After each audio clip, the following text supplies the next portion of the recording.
Hey all, welcome to React's YouTube channel. Here we make reaction video. Hope you enjoy. Welcome to React's YouTube channel, where we create reaction videos for your entertainment. Sit back, relax, and enjoy our authentic and engaging content. Subscribe to stay updated on our latest uploads and join our community of viewers. Thank you for your support.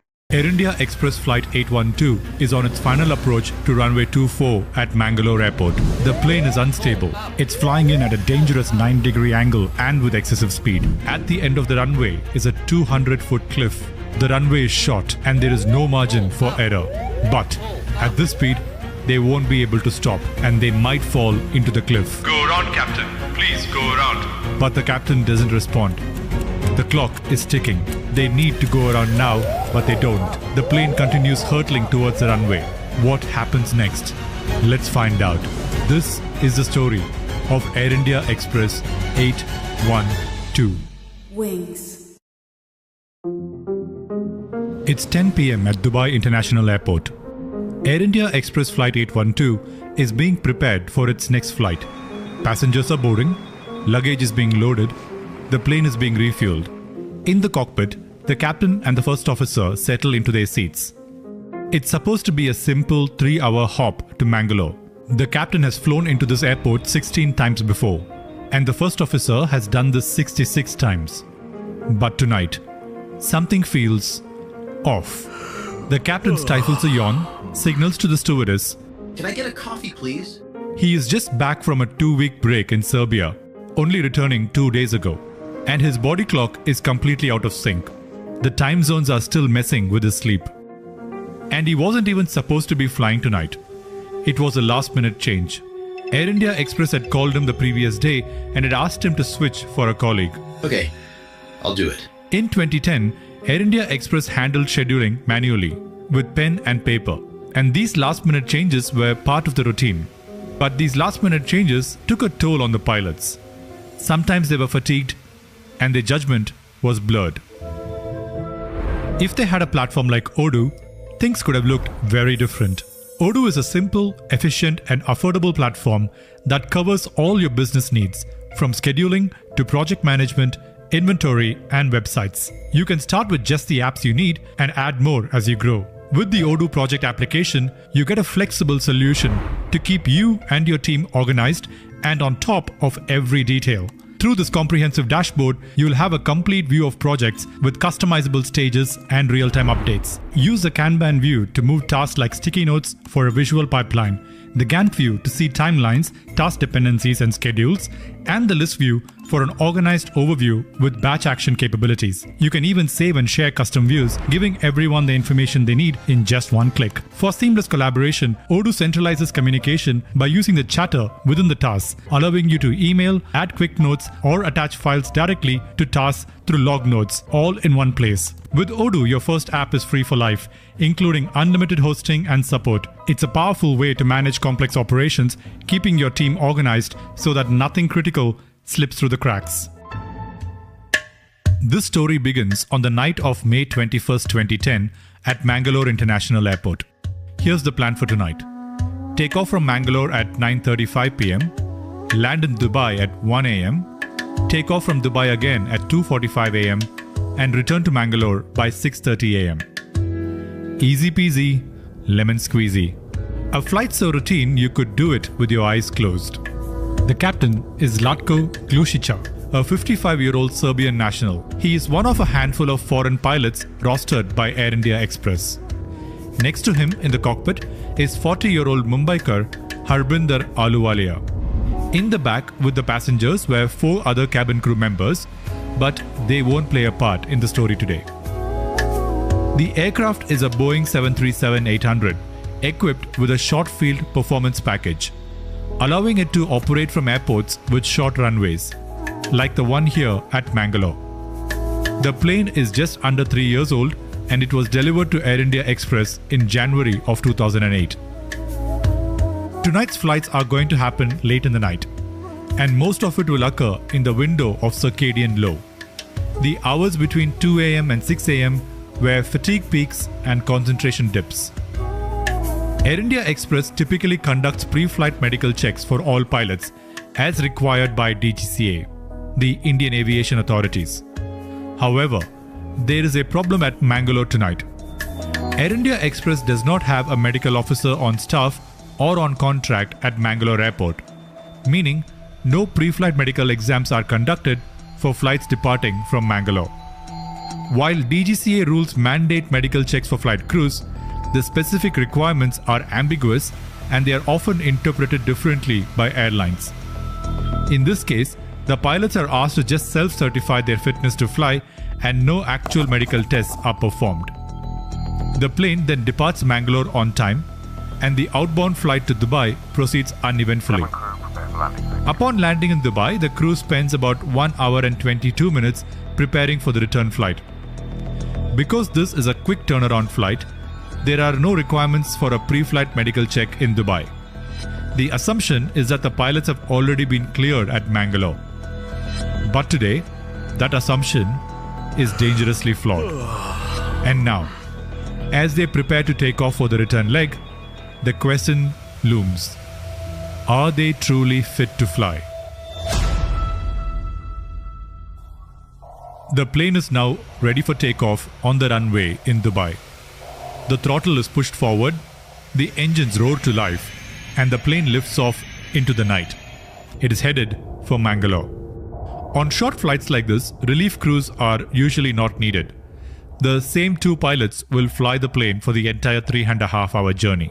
But about an hour into this flight, fatigue begins to set in for the captain. The time zone in Serbia, where he had been holidaying, is GMT +2, meaning his body clock is 3.5 hours behind. Combined with the disruption to his sleep cycle from constant travel, the captain starts feeling the effects. He leans back in his seat and closes his eyes. And within moments, he drifts off into a deep sleep. And the sound of snoring fills the cockpit. Now, there's just one functioning pilot left. First Officer Ahluwalia is left to handle both ATC communications and flying the plane single-handedly. A job that's meant for two, now being done by one. But if there is any airport where every ounce of focus, precision and teamwork is crucial, it's Mangalore. Here's why. Mangalore Airport is non-standard in many ways. First, it sits on top of a small hill and it has what's called a tabletop runway. A runway that is surrounded by steep cliffs on all sides. The runway is also narrower. It is just 150 meters wide as opposed to the standard 300 meters. Adding to the challenge, the runway end safety area isn't well maintained and has overgrown with plants. And to make things worse, the end of runway 24 plunges into a 250-foot drop. An aircraft overshooting here doesn't just risk a runway overrun, but it faces the terrifying possibility of a catastrophic fall off the edge of a cliff. And as if that wasn't enough, the Mangalore area control radar isn't working. Normally, the area controller would provide descent clearance before handing the aircraft off to the approach controller. But without it, things are about to get messy. Given Mangalore's complexity, Air India Express had classified the airport as a critical airport, meaning only the captain can land here, while the first officer is limited to pilot monitoring. This too will play a part in the story. With a difficult approach, a cliffside runway, and radar down, Mangalore demands a flight crew that is on top of their game, working together. But in the cockpit of Flight 812, the first officer is performing double duty and the captain is fast asleep.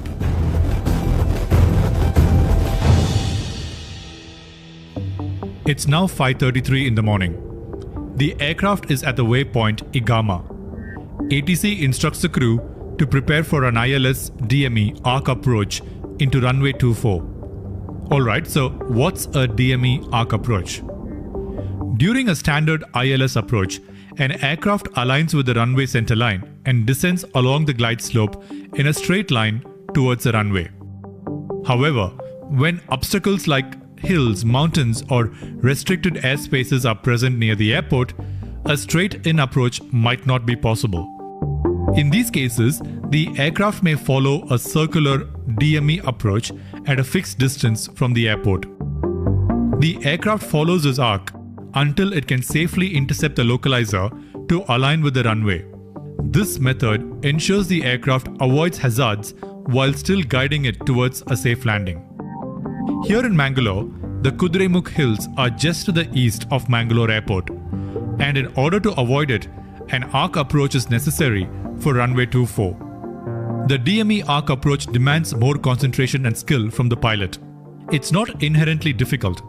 Pilots are trained and they regularly perform these procedures, but it requires careful attention to detail. This is a good time for me to remind you that the captain is still sleeping and the first officer is doing double duty. Approximately 130 miles from Mangalore, the first officer requests descent clearance. This is where the plane would normally start descending from. But today, ATC denies this request. Remember that the Mangalore area control radar is not working.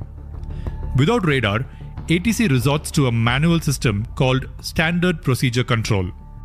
They form a mental map of where the planes are, and to ensure safety, they keep the planes separated further apart than usual, normally 10 to 15 minutes of flying time, to make extra sure that they stay safe. When a plane needs to change altitude, ATC has to make sure that there is enough space both at the new altitude and at all altitudes that they will cross while descending. Because of this, they prefer to keep planes at the same altitude for as long as possible. For this approach, the ATC decided that the right time for the plane to start descending is when they are 80 miles away. The plane now reaches the 80 miles mark and they are cleared for the descent.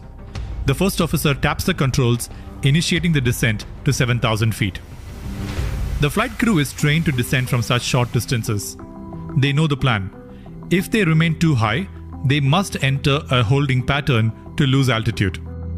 But the planning for this is done during an approach briefing. And this approach briefing, according to Air India Express, needs to be done at 150 miles from the airport. But with the captain deeply asleep, the briefing window is missed. The first officer glances over, sees the captain slumped in his seat, and gently nudges him awake. His voice cuts through the quiet cockpit. Captain, we are approaching. The captain wakes up, slowly, groggy, and disoriented. Remember, only the captain is allowed to land at Mangalore. The descent has already begun, and there is no time to go through a full briefing, so they decide to skip the approach briefing. The captain then takes his first of many actions today. He initiates the speed brakes, trying to lose speed and quicken the descent as the runway draws nearer. The plane is now 25 miles away and at 18,000 feet. Since they began their descent later than usual, they are much higher than where they should be at this stage. ATC clears them down to 2,900 feet. The first officer requests a shorter approach, asking to proceed directly to the 338 radial and join the 10 DME arc. The ATC approves it. But given that they are already much higher than their ideal descent path, it's puzzling why the first officer would want a shorter route, since a longer distance could have allowed them to descend more smoothly. By now, the pilots have been on duty for nearly 10 hours, pushing through the window of circadian low. Throughout this phase, Captain Glusika remains mostly silent, occasionally yawning or exhaling. But worryingly, the first officer starts yawning too. Fatigue is setting in on both sides of the cockpit. They are ready to land, go home, and get some well-deserved rest. The plane reaches the entry point to the 10 DME arc. At this point, they should have been at 2,900 feet. But they are at 10,500 feet. They start following the circular path. By the time they arrive at this position, ready to make the right turn, they should be at 2,200 feet. But they are not able to. They arrive at this place at an extreme altitude of 6,000 feet. The captain scans his instruments, realizes that they are way too high. To lose speed and altitude, he lowers the landing gear and deploys the speed brakes to the full setting. But despite his efforts, the plane continues to remain too high. And at this height, they won't be able to capture the glide slope at all. The glide slope will be under them. Yet, strangely, just 2 minutes later, the glide slope turns pink and the plane latches on to the localizer and begins descending towards the runway.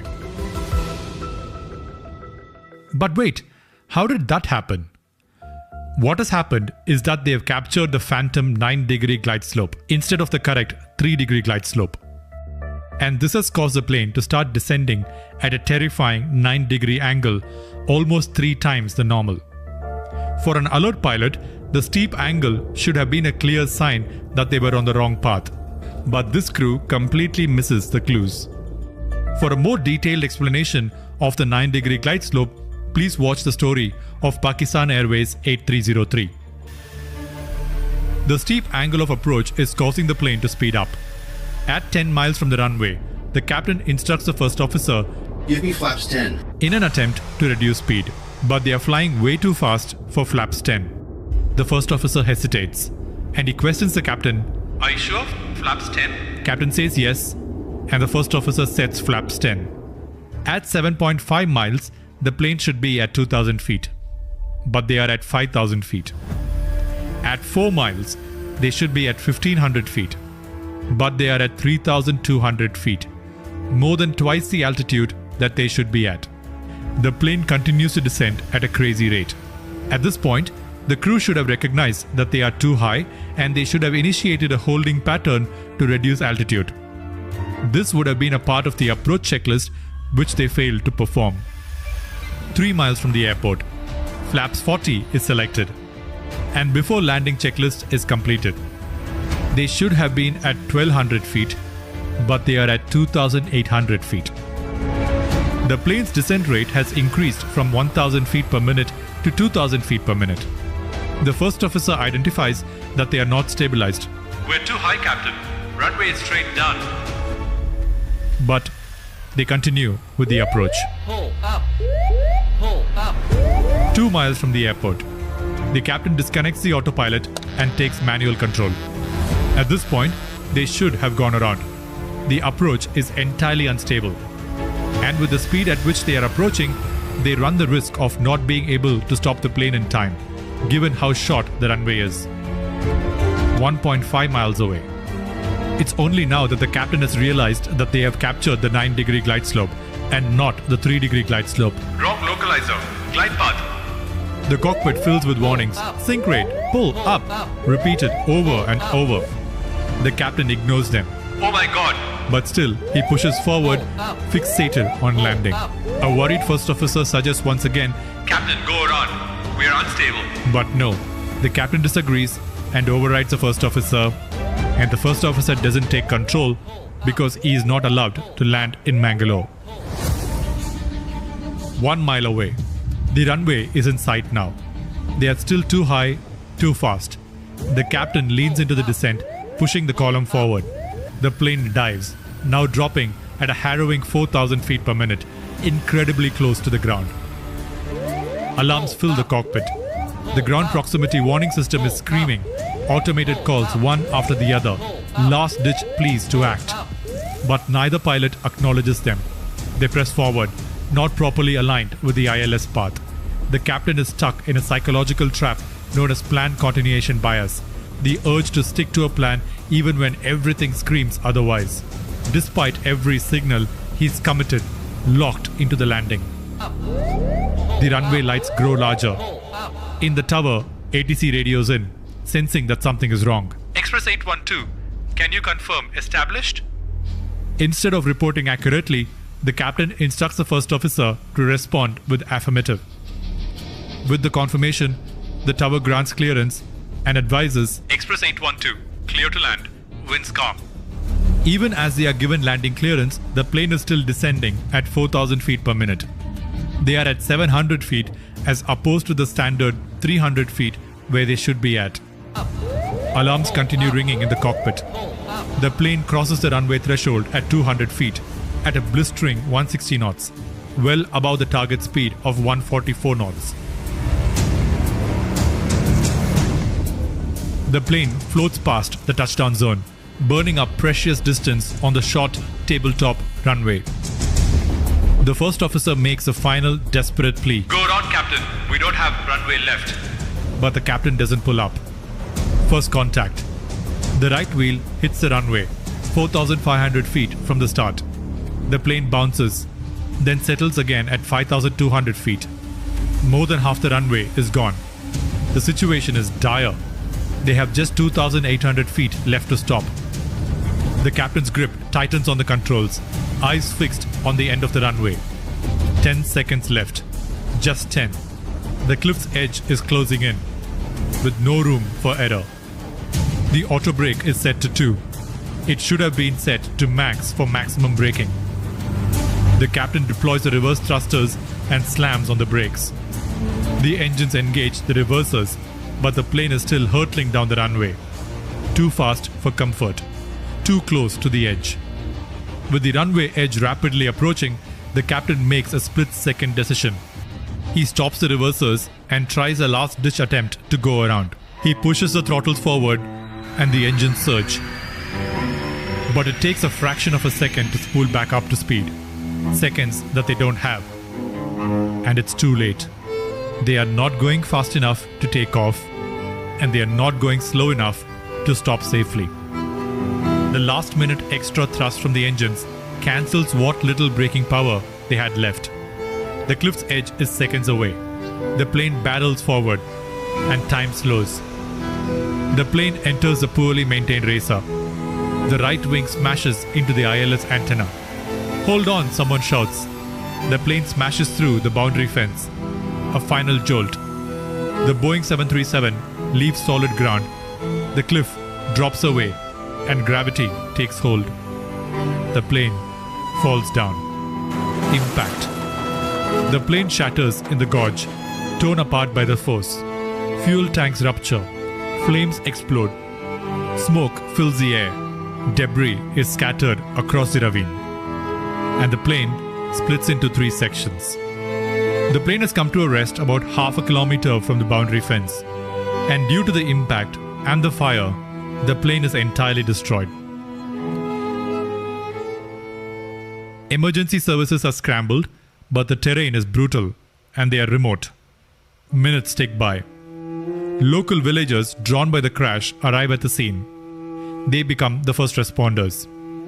With no equipment, no training, and just sheer determination, they sift through the wreckage, pulling survivors out. Their actions save precious time before official crews arrive.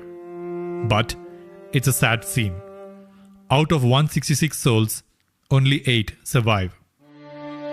In the aftermath, investigators begin unraveling the catastrophe.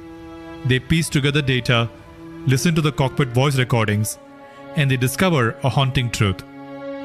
If the captain had applied full brakes and held reverse thrust, the plane might have stopped within the overrun.